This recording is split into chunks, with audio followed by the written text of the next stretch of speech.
Welcome back to day 11 of How to Fix the World in 80 Days. I think we could all agree that everyone loves sports. What's not to love? Our best athletes are rich, they are famous, they have sex with beautiful people, and they get to play a game we all loved growing up as kids. So why do professional sports just not seem fun anymore? You might be asking yourself, do pro sports even need to be fun? I mean, it is a business after all. But it's not really your average business, is it? It's entertainment. If it's not fun, it's not really entertaining anymore. And let me tell you, when I look at pro sports, I see a ton of stuff that's not really fun anymore. How many parents or coaches have you seen beat the absolute crap out of kids, either mentally or physically? How many scandals of sexual abuse keep coming up? And how many athletes do you know who either cheat or use steroids and then have the balls or ball to lie about it? These are not the kind of role models we should be aspiring to. Of course, like many issues, a lot of this comes down to money. And we're not talking a little bit of money, we're talking major league fortunes. In a world full of starving kids, how can Real Madrid be worth $3.2 billion? What? Come on, man. For a sports team? How can an entire organization like FIFA be caught embezzling tens of millions of dollars in bribes and corruption?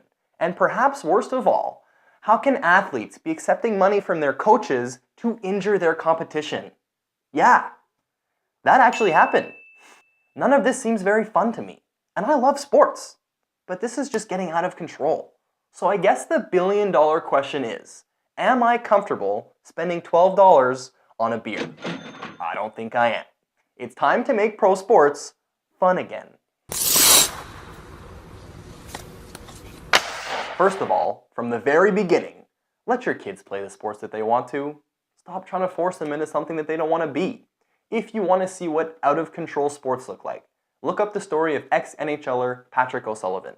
It's a really sad story, but we can learn a lot from it. Secondly, let these athletes have fun again. We want to see you celebrate your touchdowns. We want to see them go off on social media. And we want to see them in the Olympics. Gary, you ass. And for the love of God, please let them speak their minds in interviews. They're so boring. You coached all the fun out of them. If you are part of an elite sports program, make sure that your athletes get a decent education. Pro sports is a numbers game. Most of these kids, as good as they are, will never make the show. So please make sure that their resume reads more than dunking a basketball or hitting a home run. Most of these skills do not translate to your traditional office setting. Here's a game changer. I would love to see more women as sports icons. I'm not saying that they don't exist already, but I think a lot of us would agree that most of them happen to be men. As a marketer, you're missing out on half your target base. And if you don't think that women can generate as much revenue as men, go talk to the American women's soccer team.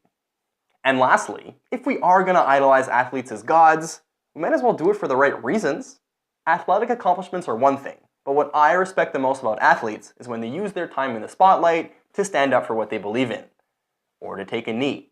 You've got athletes like PK Subban donating $10 million to children's hospitals, or JJ Watt helping to raise $36 million for hurricane relief. That is what pro sports should be all about. That is fun. That I can spend $12 on for a beer. That is how we make sports fun again.